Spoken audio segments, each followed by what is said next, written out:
আমি কেন বলেছি যে যদি পার্টি, যদি রাজনৈতিক দল যদি জনগণের চেয়ে বেশি শক্তিশালী হয়ে যায় তাহলে সেটা গণতন্ত্রের জন্য বিপজ্জনক। এই কথাটি আমি কেন বলেছি?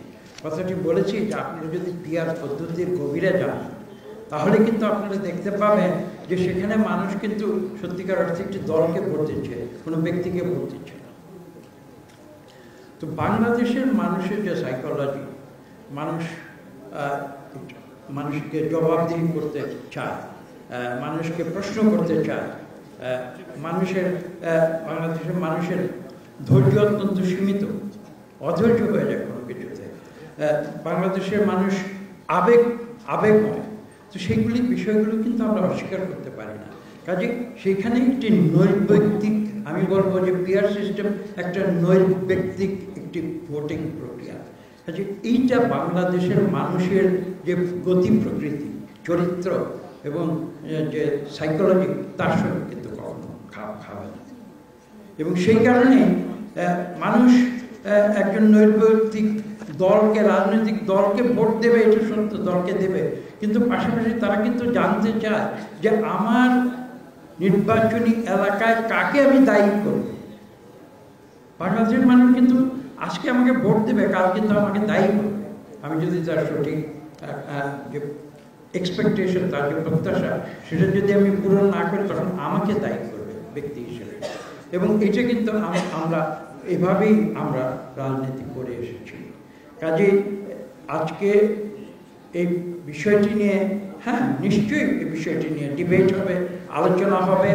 তবে বাংলাদেশের যে বর্তমান প্রেক্ষিত এবং আমরা বিশ্বের যে দেশগুলো, সেই দেশগুলোর যে প্রেক্ষিত আমরা দেখেছি, আমি যখন এই কথাগুলো বলি অনেকে আমাকে বলেন যে পৃথিবীর তো আরও 40টা না 50টা দেশে, বিভিন্ন দেশে পিআর পদ্ধতিতে নির্বাচন হচ্ছে।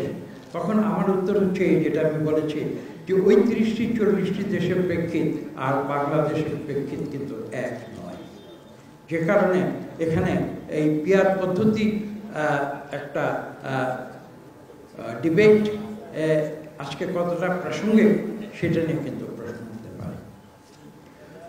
আরেকটি কথা উঠেছে, এই গণতান্ত্রিক সরকার,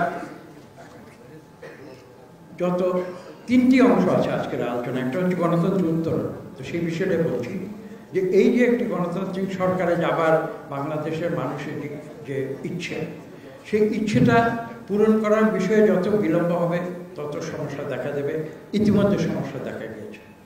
ববি আরজা সাহেব ছিলেন, তিনি চলে গেছেন, তিনি প্রধান উপদেষ্টার সঙ্গে তার বক্তব্যের কিছু বিবরণ দিয়েছেন।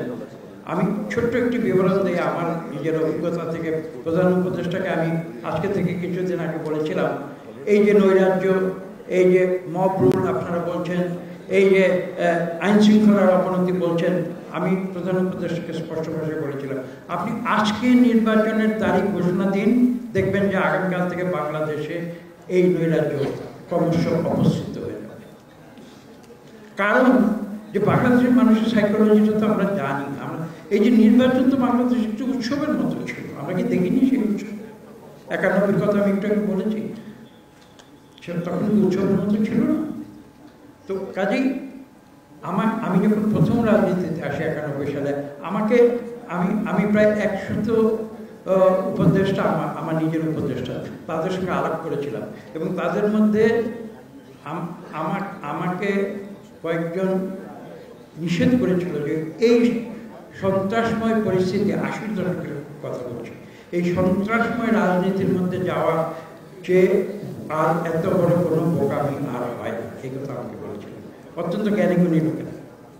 কিন্তু আশ্চর্যের বিষয়, সেদিনের জাস্টিস শাহাবুদ্দিনের কেয়ারটেকার সরকার নির্বাচন ঘোষণা করার পরে এরকম কোনো দৃশ্যমান কোনো সংঘাত আমরা কিন্তু দেখতে পাইনি।